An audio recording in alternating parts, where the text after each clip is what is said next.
Welcome to Through the Glass Columns, your weekly Wheel of Time read along podcast.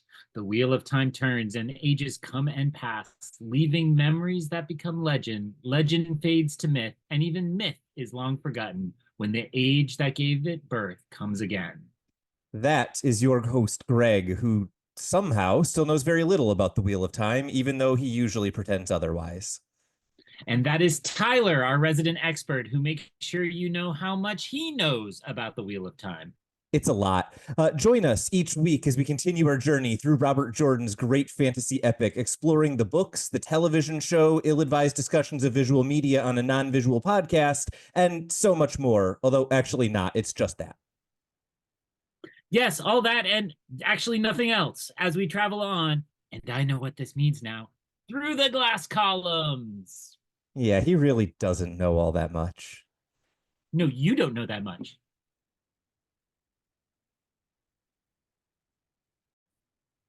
Hello, everyone, and welcome back to Through the Glass Columns, your weekly Wheel of Time read along podcast.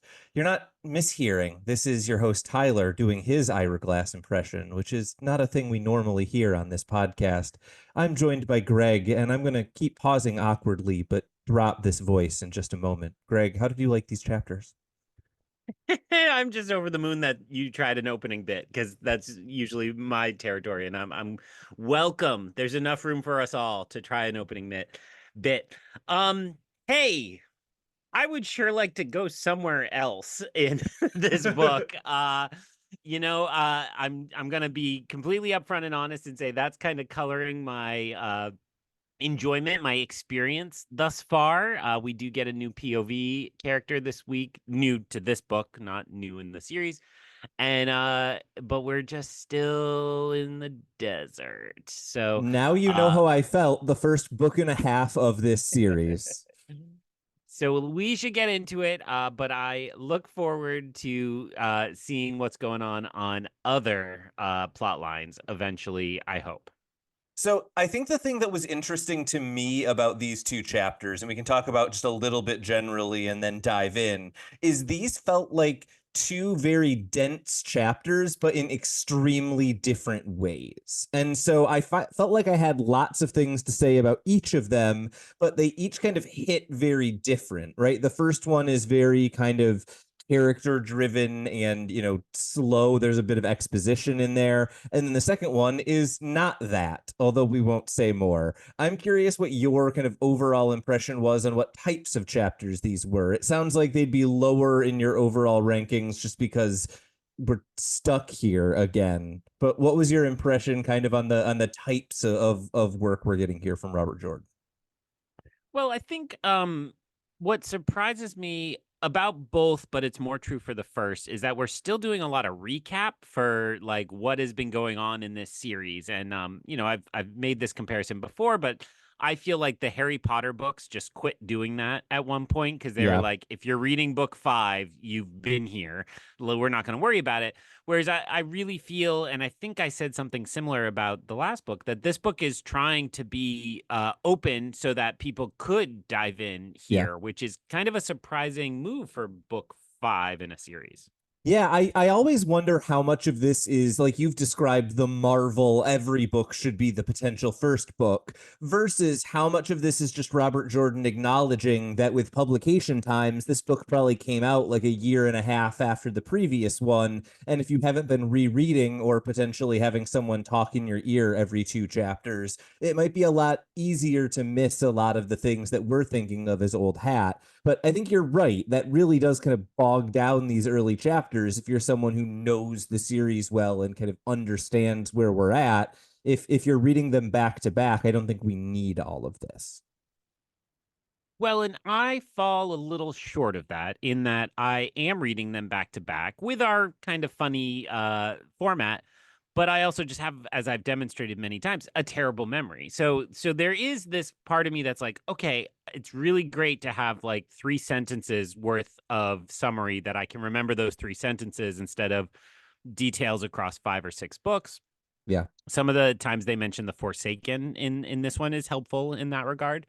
But even I will say the host who knows nothing am like, yeah, I know. Like, let's keep going now. So I Yeah. would say if I were his editor, I would have told him, let's cut this down a little bit and just keep it moving. But it's not like nothing happens in these chapters. A lot Yeah. happens, especially in the second one. So it really does push us along. So you can't say it's one at the expense of the other. It's just both. And I mean, you had Yeah. warned our readers this was a beefy week, and it certainly was. I found myself I had read the first one pretty quickly, and then I was like slogging my way, and I read like 4 pages, then another 4 pages. I'm like, oh, we're still going. Yeah, absolutely. And you know what else is going to keep going? My summary of these two chapters. I suspect it will take a little bit. So let's get started with chapter 5, Among the Wise Ones. Egwene heats some water to wash, thinking that it is almost wasteful in the waste. And she thinks about how she eventually is going to find somewhere where she can take a real bath and actually enjoy herself. She a guy Shane enters her tent and says that Amos is asking her to join her in the sweat tent. Egwene thinks that the wise ones have stopped her from getting a real room or from enjoying a lot of the kind of comforts that Moraine and others potentially have. And she is also still being treated as an apprentice, we learn. She asks the guy Shane for details about the guy Shane herself, but she refuses to give any answer but I am Guy Shane. Egwene delays thinking about how cold it is, but eventually she makes her way through the cold to the sweat tent, going slow to avoid offending the guy Shane, despite the fact that she wants to run because she's chilly. She gets naked because this is a Robert Jordan book, and she enters the sweat tent where there are 3 wise ones inside, Bear, Mullane, and Amos. And Moraine and Aviendha are also there. Aviendha is taking her turn tending the fire, and Egwene thinks that she would have to if she were not, or if Aviendha were not there. Egwene has to apologize for being slow and is compared to Aviendha, who runs to do all of her tasks. She also refers to Aviendha as her near sister, and it becomes very close that they've become extremely kind of close with one another throughout this time.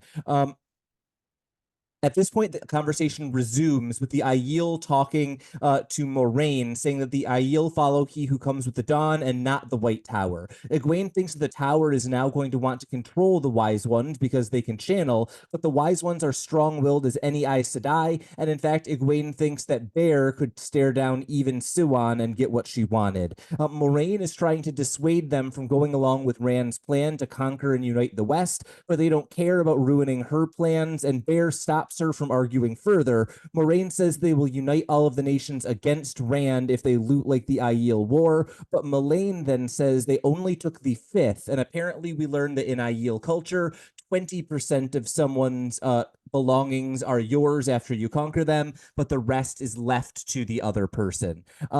Moraine is then at this point invited to leave, and she does. Aviendha runs off to get tea made, and Egwene has to take over taking care of the fire. Aviendha apparently has some scars, and apparently she asked to be punished because she says she lied twice and asked for the punishment from the wise ones. Bear says that the Maidens of the Spear are very particular about Giato, and that may be what is going on with Aviendha, but we also learn that more and more of the Tinkers have crossed the mountains recently, and that some of the Aiel who have left with the bleakness are joining them. At this point, the Aiel begin to list a number of the changes that have happened in their culture, and they note that all of them stem from Rand and his reveal of what happened in the ancient past of the Aiel. We also learn that the chiefs are being more obstinate, and that the wise ones seem especially heated about Rand and his influence on Aiel culture. The wise ones ask Egwene whether or not, or how Rand would react if Aviendha was asked to sleep in his chamber. Egwene seems shocked by this, and Aviendha asks that it not be required of her. Aviendha reveals that Isendre was in Rand's bedroom, and Egwene seems very upset about this. Aviendha, it seems, she is warned by Bear to control her emotions, but it's worth noting Bear tells her that it's good that she is feeling things instead of suppressing them, but she needs to be careful about when she lets that out. When Egwene is pushed, she says that she doesn't know whether or not Rand would allow someone to sleep in his chamber with him, and she says she doesn't really know him anymore. The wise ones ask her to confirm that she has not been sneaking into Teleron-Riod on her own, and she does agree to this, even though it doesn't seem like it's true. And they ask whether or not she has found either Elaine or Nynaeve's dreams. The answer is no, and so she is given an assignment to find one of the wise ones' dreams who will sleep outside of the camp that night. At this point, the wise ones begin to leave when Melaine speaks up. She asks the other wise ones to approach a woman called Dorinda about her husband Bale because she wants to lay the bridal wreath to him and eventually become married in basically a throuple with the two who are already married.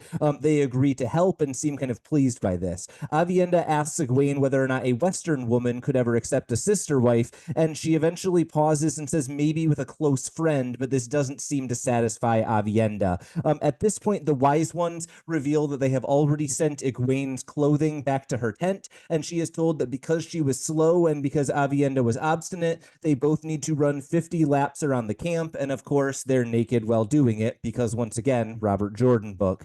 As they begin to run, Aviendha starts to ask a number of questions and talks first about Isendre, and then starts to clarify her position, saying that she would not have any objection to sleeping with a man in the room, but she still seems very offended by the idea of doing so with Rand in the room. Aviendha tells Egwene that she doesn't know Giato, but she lives it, and Egwene begins to run all 50 laps, never thinking that she will not do so, even though she isn't being watched.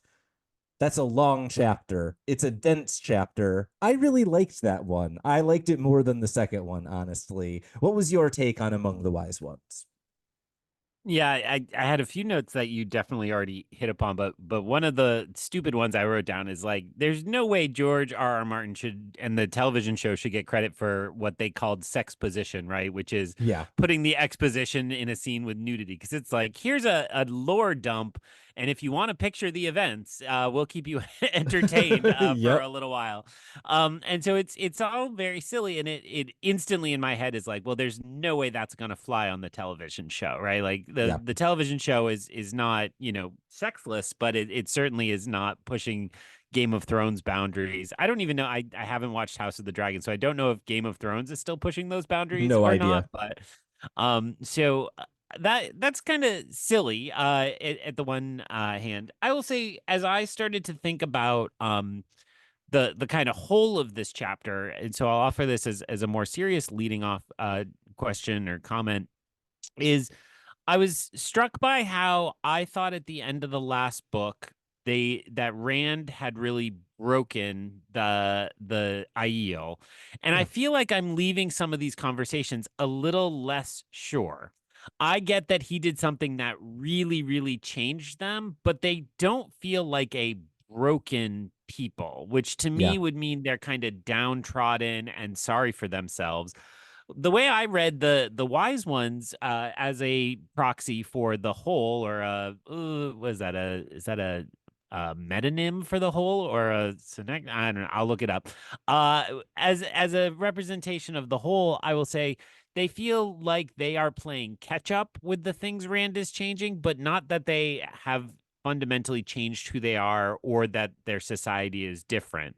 They list out 8, 9 things that have changed and that they're quickly trying to figure out what that means. But at no time have they given up or are like, shruggy, I guess we'll just follow Rand. So I left this chapter, whether this was the intention or not, kind of wondering, like, is this a broken people, or could we still see this prophecy further kind of, fulfilled? Yeah, absolutely. And I think that's a very interesting question to be asking, right? Because the story we're getting is 20-30% of the Aiel seem truly, deeply, terribly affected by what Rand did, but the rest are more or less going about their lives the way we anticipated them to if that hadn't happened. And the really interesting thing to me is you talk about that kind of laundry list of all of the things that have changed, The first two are insanely enormous, and then they start to get into like little minutia. I think like the first thing on the list is we are in Roydian and there is water here. And then by the end, it's like, and also Guy Shane are sometimes not like giving up the Guy Shane as quickly. Like it's amazing how quickly they have come around to the big changes and now seem more bothered by the smaller details that they can grapple with. And I think that's an accurate depiction of what a broken people look like, right? We cling to the things that hold together and kind of ignore the pieces that have fallen apart on us. Yes, which also links into the figure of speech I was looking to is synecdoche, and a synecdoche is where a part represents the whole. So there you go. It looped back in. So all Nice. hands on deck. So the wise ones are a synecdoche for the whole civilization because they are just a part representing the whole. Not at all worth circling back for. But if this I isn't did not educational, what know. is it? I did not know what that word meant, but I had seen a movie with it in the title, and that title makes so much more sense now. Synecdoche, New York. Excellent. Um, I want to talk about Egwene because we, at the beginning of this chapter, you kind of highlighted, and I think you're right too, how little it feels like the Aiel have changed. I want to highlight how much it feels like Egwene has, right? She ends the chapter thinking she doesn't understand Giato, but I think this is an entire chapter of her living like an Aiel, right? We open the chapter with her being worried that her small bowl of water is too much of a luxury. And if there's nothing more Aiel than that, like I don't know what it is. And so seeing that character kind of so fluidly interact with the wise ones, know how to respond in certain situations. She pushes the limits with the guy Shane, but she knows she's pushing the limits. She is much more Aiel than I think where we left her just a book ago. That felt right to me, but there are constant reminders in this chapter that it is still not comfortable, right? Yeah. It's it's somebody trying to fit in versus somebody who is kind of naturally fitting in. And while all her behaviors are working towards the right goals, she's chastened for being late, she's freezing, whereas, there's all this literal physical discomfort about the situation, never mind kind of her mental distraction. So I think the chapter does show that she has changed, but that it hasn't been easy. She Yeah. still is like, oh, I've left Rand behind, but she's a little bit like, oh, I kind of miss my old life. Yeah, I think that's a very reasonable way to think about that, right? She is changing, but she's also kind of resisting that change in really interesting ways. Speaking of changing and resisting change, I want to talk about a change that Robert Jordan made that I think he is flagging a mini retcon in the early part of this chapter. When Egwene walks into the sweat tent, she looks at the wise ones and thinks they look much younger than they should. And then she thinks they look like they have something like the Aes Sedai face, which is very different from a book ago when the wise ones were described as having an Aes Sedai face. Right. And so this clarification, I think, is very crucial. We finally got our confirmation that Aes Sedai age differently, and we've also now seen that wise ones age differently. But unlike in previous books, Robert Jordan is signaling us to us here, wise ones and Aes Sedai still have differences in terms of how that weird aging looks. And I want to highlight that if you've been like me paying attention to the aging thing, there were some red herrings before. Robert Jordan is finally telling us, no, no, no, wise ones do not have the Aes Sedai face. Well, and I would stretch that into just the comment that we cannot use wise ones and Aes Sedai together in one category in any way, right? Like Yeah. it seems like the chapter's really pushing back on the idea that you might shorthand as like, oh, magic people in this group, magic people in this group, they must follow the same rules, they must be the same. And particularly the wise ones sharply kind of denounce Moraine, saying we follow Rand, we don't follow the White Tower, and so Yeah. don't think that we are a unified body in any way. Yeah, and I really liked that kind of argument between them. We pick up in the middle of it, but seeing this idea that Moraine is agreeing with Rand when she talks to Rand, but then pushing against him in private conversations, I think shows us a lot of what's been going on behind the scenes that we've been missing when we've almost exclusively been getting Rand's POVs in these desert kind of chapters. And I find it really interesting to see Moraine kind of thinking the wise one will get on board with her quickly and then pushing back quite a bit in this conversation. And and this is I'll be sensitive not to dip too much into the next chapter, but it is feeling like Moraine is a little rudderless here. Yeah. It's I'm getting the feeling that she's on the precipice of a new step in her journey and her evolution to see something else through, but she's very clearly kind of rudderless in that she's not kind of aligned with any group and she's not having influence over really anybody that she used to. Even these hints that Egwene is lying and Yeah. Moraine is mad about the lie. Sorry, Egwene is lying that she's an Aes Sedai. And Moraine is mad about it, and while she won't rat her out and make the locals the Aiel, not just the locals, but the Aiel know her secret, she's also like doesn't approve of it and makes her feel bad when they're in private. Yeah, and I think that this idea of Moraine as being simultaneously in control and unable to influence things is really interesting, right? I don't think she has ever changed her belief that she knows best and knows what to do, but we're finally seeing her in the situation where she doesn't have any ability to implement those things that she wants to see done. And it's really, as you said, it sets her up for a lot of potential places she could go for that next stage in her journey. And I'm really curious to see what those look like. I want to talk about Aviendha a bit at this point. I don't really have much else to say about the wise ones unless you had anything to say about the beginning of the thruple. That's, I think, our big exciting conversation there. Aviendha has a couple of really interesting moments here. One, she is scattered throughout the early parts of this chapter. She forgets to make the tea and does a bad job in a way that she clearly doesn't most of the time. Second, she asks Egwene whether or not someone from the West would ever accept a sister wife, essentially. And that I thought was very telling of kind of where her mind is at. And finally, the thing that I found most interesting is we learn Aviendha asked to be punished because she lied twice. And immediately that makes me want to go back and reread her conversation with Rand and figure out what two things she said were lies. Yeah, I was playing the game of did I know that already, right? Like, did I know she lied and this is proving it? But definitely saw that as an arrow pointing backwards to the last time we saw Aviendha. So Yeah. I loved that intriguing bit. And just the larger presence of Aviendha here is, I think, demonstrating that she belongs in the upper level of characters, right? The kind of series regular tier that, we've seen kind of more complications to her. This play with Rand that took up the last third might have not been that endearing, but this character full of honor and kind of strict cultural traditions, being asked to bend a lot of those as like the direct conduit to their messiah. That's interesting, right? Yeah. As opposed to somebody who would be a total complete believer who just does whatever Rand says. Yeah, the line that I think it was Mullane, one of the wise ones, throws at Aviendha when Aviendha is trying to resist the call to kind of be directly with Rand in his room.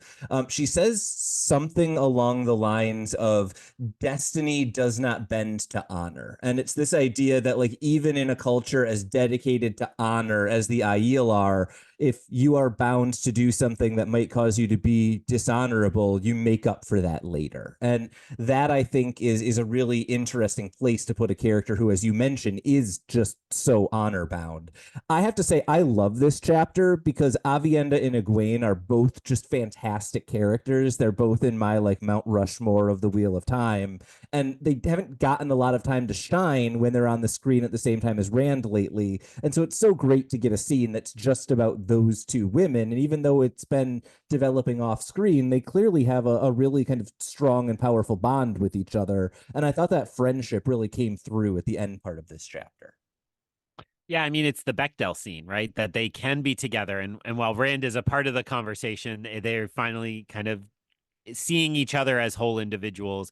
And I accept your point that maybe this has been happening off screen, off the page, but Yeah. it does feel like this is the first time we're really seeing that these women exist outside of their relationship with Rand, and it is nice. And the presence in that mix of also Elaine as this kind of Yeah. not present third point on the triangle, but that they're both kind of protective of her and of Rand's relationship with her, but kind of not sure they should be in some ways, right? Yeah. I mean, Aviendha is more committed, I would say, because the honor of kind of keeping her word, but it doesn't feel like either is like, yes, he's definitely destined to marry Elaine, and that we can't wait to see that happen. Yeah, for sure. It's a really interesting argument where both of them seem to be saying the same thing, but with very different emphasis. And so they feel like they're arguing with each other. And I think that rings true. All of us who have been in a relationship have had that debate slash discussion slash argument. The only other thing I wanted to point out here is I have to give Robert Jordan a little bit of credit for being ahead of his time. It's not very often in fantasy in the 90s we get characters saying things like, it's healthy to express your emotions, just be careful about when you do it. Like, that feels like a mid 2000s at the earliest kind of lesson. Good on him. Yeah, that's a good point. There's a lot of discourse right now, particularly in film discourse, that basically all of America is going to too much therapy. So therapy speak is invading everything. Yeah. Therapy is bad. It's just to say that our art is suffering a little bit because we're all kind of in this meta conversation about it. And so it did feel like this is kind of participating in that. I also thought a lot about who knows when we're recording this, as always. But the Star Wars series, The Acolyte, there was a line about the Jedi having a power that they claimed they held. Sorry, cough. And it was to control their emotions, not the Force. Yeah, no, and that exactly dates our show because we're not going to get another season of The Acolyte for us to wonder when that's going to happen. That's sad. But I do really like that idea of it is not possible to control your emotions. So do the next best thing, which is, only let them out at the time when it's appropriate. Greg is absolutely dying. So I am just going to move straight into chapter 6, Gateways. Oh, I thought you were going to say something silly. Nope, still dying. No, I was just gonna say I just coughed so hard I started crying. So Tyler's Zoom call to me is me just getting really emotional about the idea of controlling our emotions. So yeah, if only we shared those screen caps. I think we just had a breakthrough, and Greg's not actually therapy. Chapter 6, Gateways. Rand wakes up to the smell of wrongness. He grabs his Angriel and rushes downstairs, where he stands on top of the black and white cookie symbol. Shadows resolve into 3 dark hounds, and Rand summons his Sword of the Power and thinks to himself that Lan thinks he is nearly a blade master now, and Lan is so sparing in his compliments that he thinks he probably is a blade master. He shows it off by cutting the heads off all 3 of the Dark Friends, but they reform quickly, and then he channels something that he thinks he remembers, but he's not sure from where, and he uses light that destroys them all, but also cuts a hole in one of the columns in the room. Moraine quickly arrives and asks if any of them bit him or bled on him, and she says she is able to enter because she has some of the privileges of a wise one, much to Rand's concern. He thought the maidens would keep her out. Rand dismisses her concerns, saying that she could potentially heal any injuries he took, and then asks whether the Dark One is free if the Dark Hounds are out, and she mentions that there are larger packs normally, which causes Rand to immediately realize there are other targets, and so he runs off. He runs into a building nearby, and he finds 3 Dark Hounds who are trying to break down a door that is partially broken in front of him. He channels at them using the same weave as before, trying to control it so that it doesn't go through the door. He's able to mostly do that, although he does some damage to the door, and then he calls to Matt, who manages to partially open the door, revealing that both he and Melindra are naked. Matt says it is hard being Rand's friend because there are so many dangerous things that happened around him. And then Matt also says he remembers one of the Dark Hounds getting through the door and slobbering on him. Matt says his arm itches, and then Moraine pushes through to inspect him, and as she tries to channel at him, his medallion gets cold. Moraine seems shocked, and then he takes off the medallion, and she channels again, this time healing him. Melindra says that she will make sure Matt stays in bed, and Moraine asks to speak with Rand alone after Matt eventually kind of gives them a dismissal.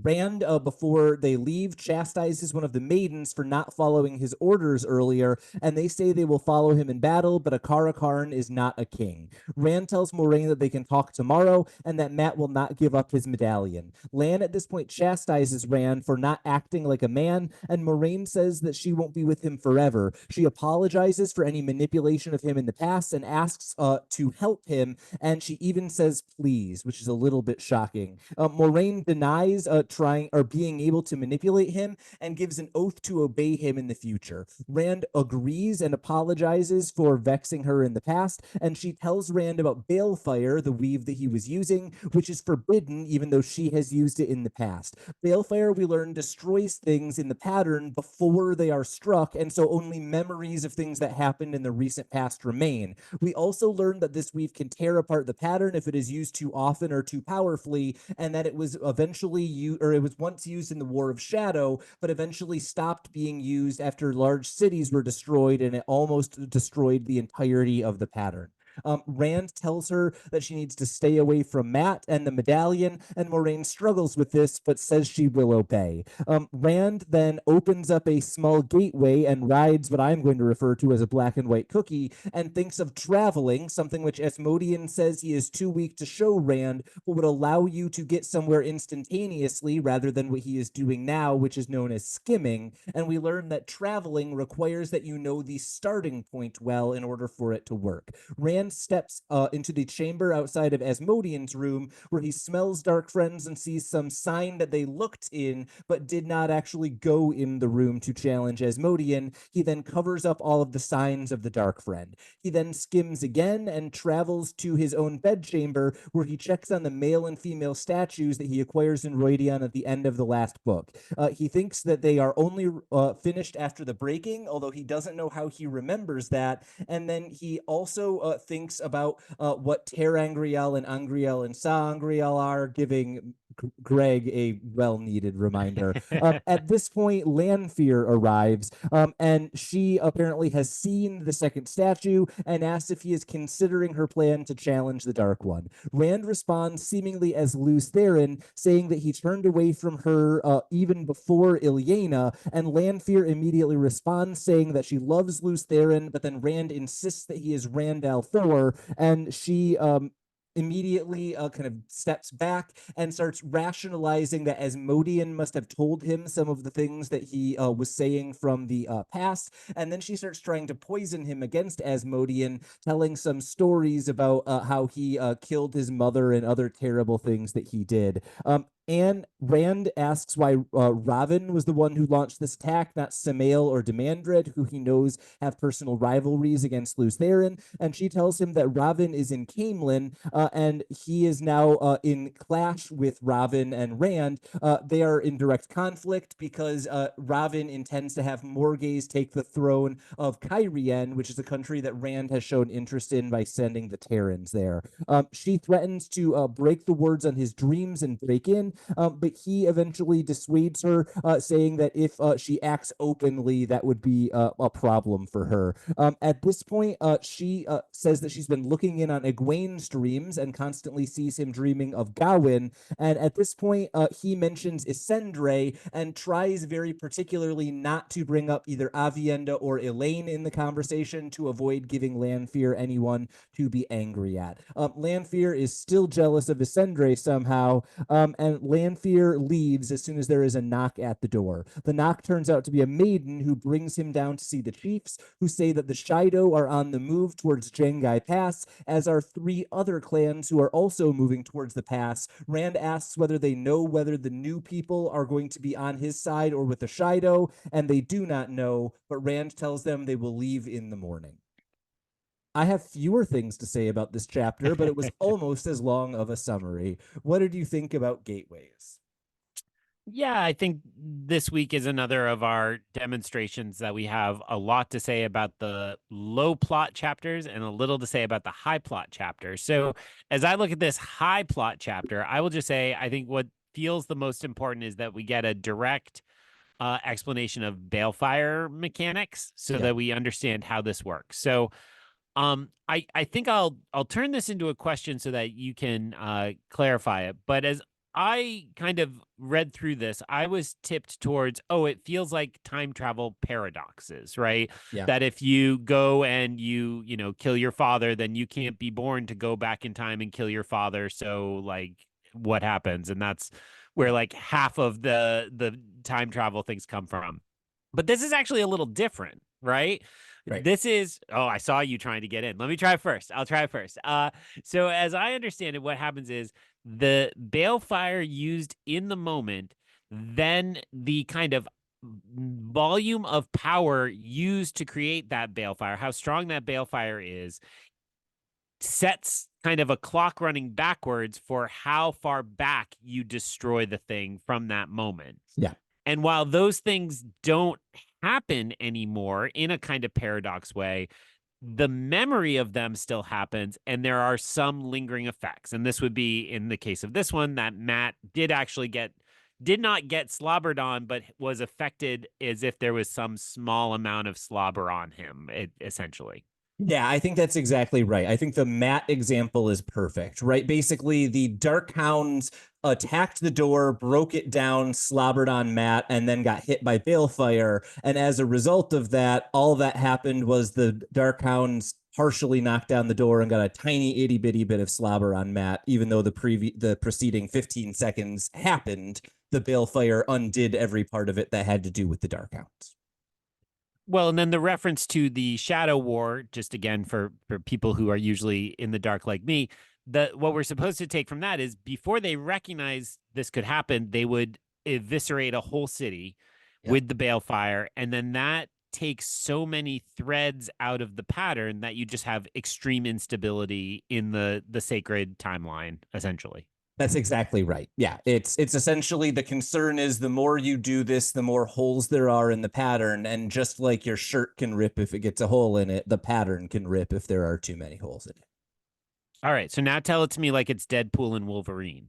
Oh, no, wait, you didn't go see that yet. Haven't seen it. Bad Marvel when are we fan. recording? Who knows? All right, go ahead. I also wanted to highlight in the early part of this chapter just how much Rand has leveled up. Like, he acknowledges he is a blade master. He can use balefire, and Moraine admits he can use balefire more powerfully than she can, and so he needs to be more cautious than she is. All of that lines up to me as like, oh wow, this is a very different character than he was 3-4 chapters ago. Yeah, in the video game where you defeat the boss and you get like way more treasure and or skill points than you expected, and then it's like, oh, okay. Like that always makes me feel invincible at the start of the next level, and then you're like, oh no, wait, it only takes like 5 bad guys, and then you're like, oh, everything's worse now. So wow, Rand's invincible for these 5 minutes. Yeah, I think that's a very reasonable read on that. We should be looking forward to all of the new extra scary things that will be coming after Rand now that he can immediately kill all of the previously very scary things that were coming after him. No, don't need to actually talk about that. I want to talk about this interaction between Moraine and Matt, right? We have talked about balefire. We've talked about the mechanics of it. Matt has an injury on his arm, and Rand observes this, which makes me mad because I really want this scene from either Matt or Moraine's point of view. But from Rand's perspective, he sees Moraine reach towards Matt, seemingly try to do something with the power. Have Matt respond, hey, my medallion got really cold. Moraine looks confused. Matt takes off his medallion, and then Moraine heals him, and Moraine is clearly very interested in the medallion. This is something that I don't think we've gotten fully fleshed out, but there's enough there that I think you will get it completely correct when I ask you, hey, Greg, what do you think is going on with that medallion? So some clarifying questions. Notably, the medallion is a fox, and the Fox people were the second ones that Matt met, or were they the first ones? I think they were the first, but he got the fox head medallion from, I believe, the snakes, the second group that he went in with. All right. So we believe that Moraine, Matt, and Rand all met the snake people in the first Yes. one. And that was at the White Tower? No, That was in the at Stone of Tyr. Stone of Tyr. And then we think Matt met the Foxes. foxes, only Matt in Ruidian, as far as we know. Yes. And I was trying to remember that particularly because he did make his wishes, one of which was, I want to be done with the Aes Sedai forever. Yes. And I don't remember him receiving this medallion. Did it appear on him or something, or did he pick it up later? It was around his neck when he was hanging from the tree. So it's very easy to miss that it's there, but Rand does notice he's wearing it and wasn't before he went in. So it would appear that that is the fulfillment of that wish, the bargain he accidentally struck when he was freaking out talking to the Fox people, and has and Moraine identifies it. She says that should be going to the White Tower. So I assume it's a ter'angreal that prevents actual power being used on his person. That seems a very reasonable guess, and it's 100% correct. I'm not going to tell you you're wrong when you're not right. It is worth noting when Matt went through, the things that he asked for were the holes in his memories to be filled. We've definitely seen that seems to be the case. He asked for to be free of the Aes Sedai and the One Power, and he asked to leave. And those now seem to all have been fulfilled in one way or another. And so it seems to me like he doesn't understand that fully, because he's quick to take it off and so on. But, where could that lead? It reminds me of the note where it never came to fruition that the note from the Amerlin seat was found and misused, but yeah, if Matt does not retain this object, that is a very powerful, helpful, useful item out in the world. So I worry more about that, even with the precedent being that they just used the note a bunch of times and the note never got them really in trouble. I mean, the note is still with Nynaeve and Elaine. That could still get someone in an enormous amount of trouble. I want to talk about Moraine next, because she acts very differently in this chapter than I think she has the entire rest of the series, right? We were just talking about how manipulative and kind of going behind Rand's back she was with the Wise Ones. And then immediately here, she takes an oath to obey him and promises that she is not trying to manipulate him and will not try to manipulate him. And giving the 3 oaths, that's a lot to be giving away. So I'm really curious what is going on with Moraine, and I kind of want to preface it by the way that she starts this conversation, which is desperately claiming, I will not be with you forever. Yeah. Big Gandalf vibes, right? Yeah. I really felt that we're headed to a time when Moraine falls in one way or another, and maybe it's just for a time she's out of the picture and comes back or some such, using Gandalf as the precedent.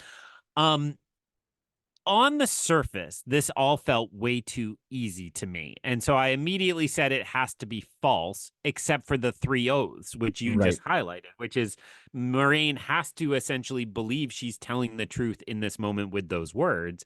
And so it seems like that has to last in some way.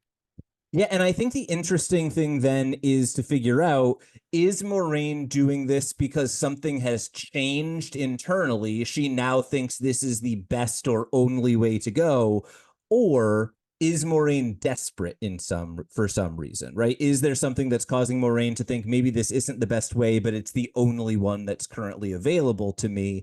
Because this is a big change for Moraine. I think either she got new information or something has made her believe she had to change course.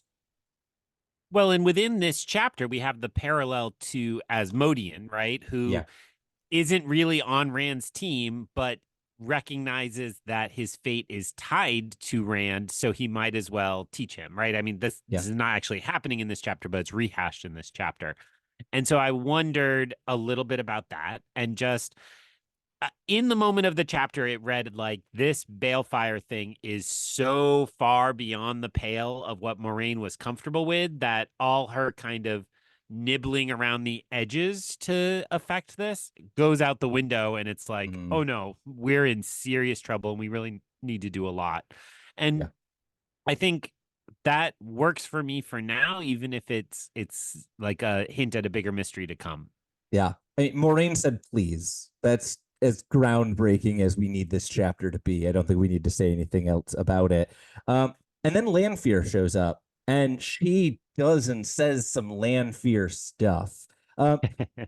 The challenge I always have with Lanfear is every time she shows up, she evokes something new and interesting from Rand, but she kind of does it by delivering the same monologue in a slightly different accent. So I never find Lanfear especially interesting in these scenes, but I find Rand's reactions to Lanfear really fascinating. In this case, basically taking on the Luz Theron persona and then never internally commenting to let us know whether he was intentionally doing it or kind of accidentally slipped into it like a couple of chapters ago.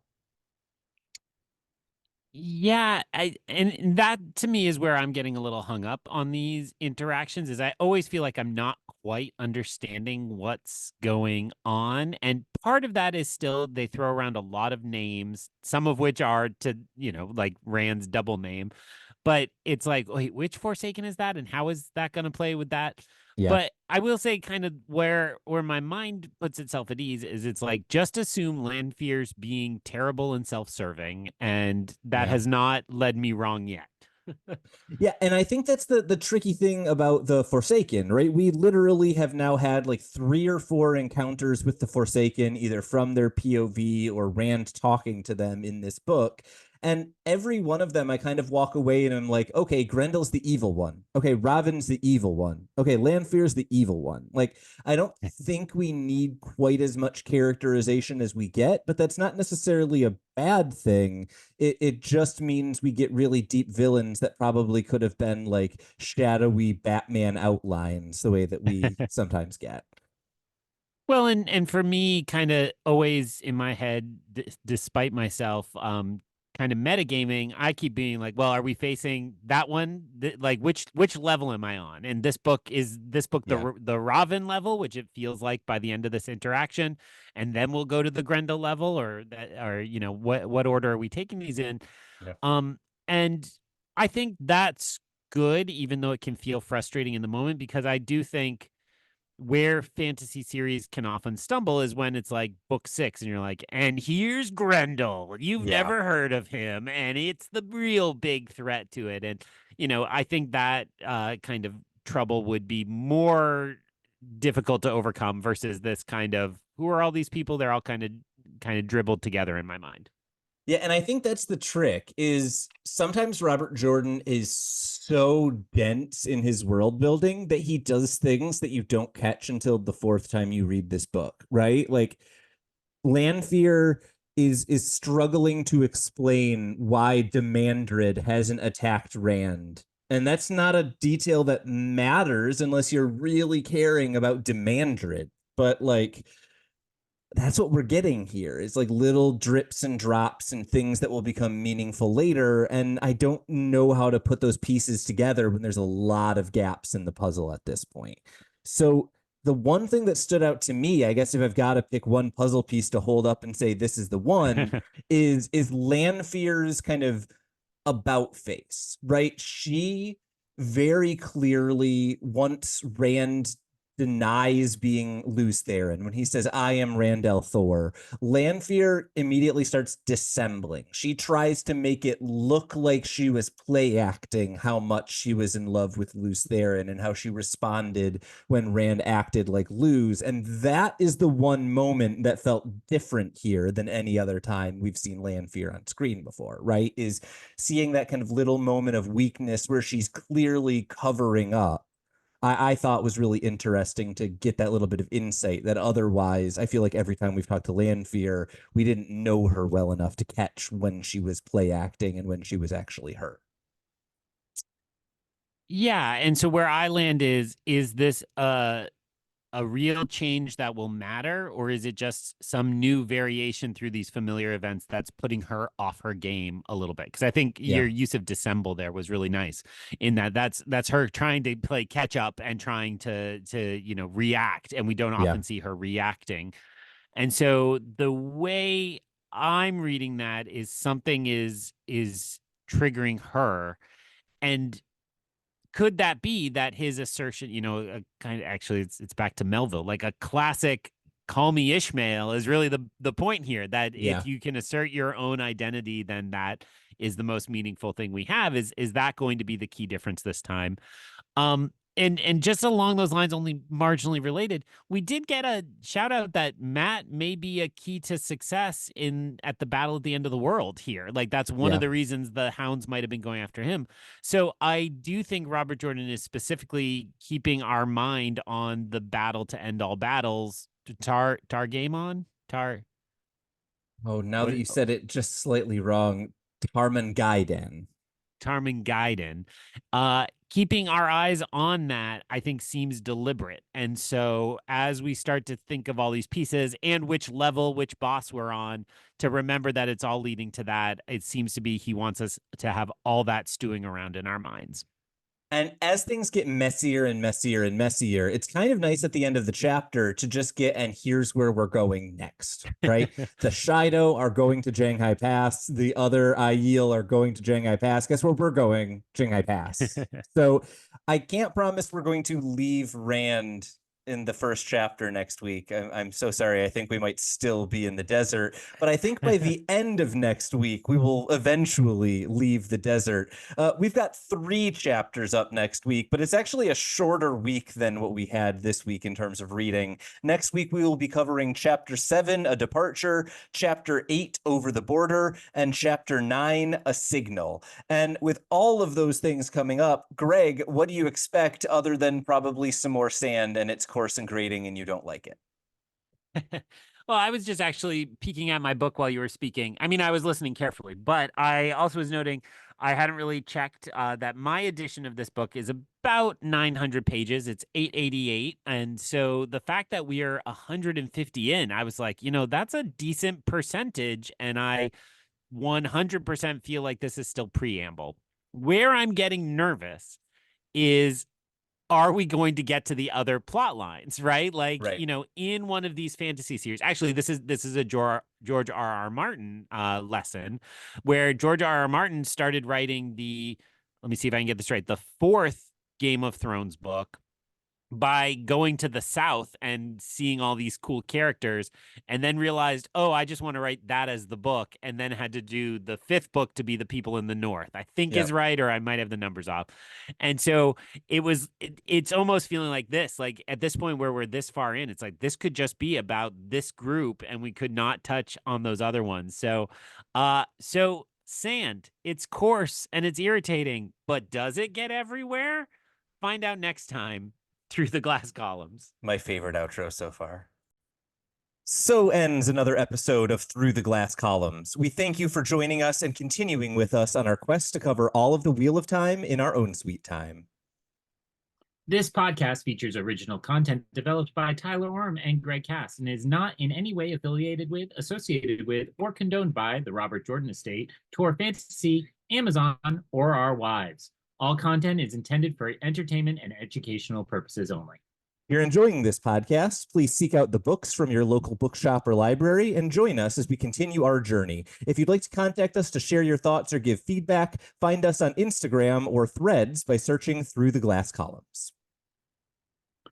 Thank you once again for being a part of this community. If you're enjoying the show, please subscribe, leave us a review wherever you are listening, and recommend this show on your social media to help us grow our community. We look forward to welcoming you back next time on Through the Glass Columns.